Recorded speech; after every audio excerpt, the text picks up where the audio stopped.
for further reactions from Ukraine. We have the pleasure to be joined now by our correspondent in Kyiv, Emmanuelle Chaze, braving a snowstorm there this morning. Now, the whole world is shocked by those scenes from the Oval Office. I imagine in Ukraine the feeling is tenfold. Absolutely. People were in a state of shock yesterday when they saw how their leader, how the democratically elected president of Ukraine, Volodymyr Zelensky, was being treated by his hosts at the White House. I think this added insult to injury, the injury being quite grave and being this war that has been waged by Russia against Ukraine, not just for 3 years, but for 11 years now on Ukrainian territory. And President Emmanuel Macron was reminding yesterday that in this war there is one aggressor, which is Russia, and one victim, which is Ukraine. And that's very much what Ukrainians feel every day when air raids are launched against them by Russia, when fighting occurs on the front line. You know, there's been several thousand aggressions from Russia on that front line just in the past 24 hours. So Ukrainians feel this war very much in their core. They are losing their people. They are giving their blood to defend their country, and seeing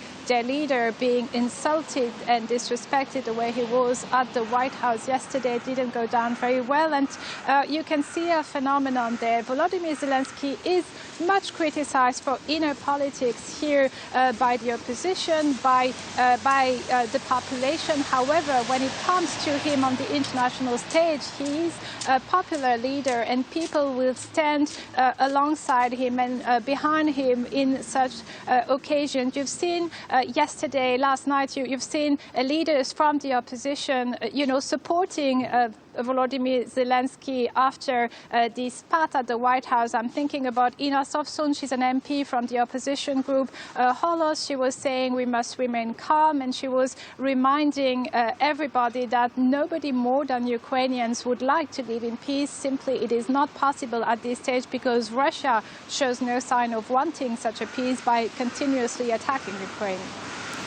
After that disastrous, unprecedented, shocking meeting in the White House yesterday, Volodymyr Zelensky can hope perhaps for a warmer reception in London.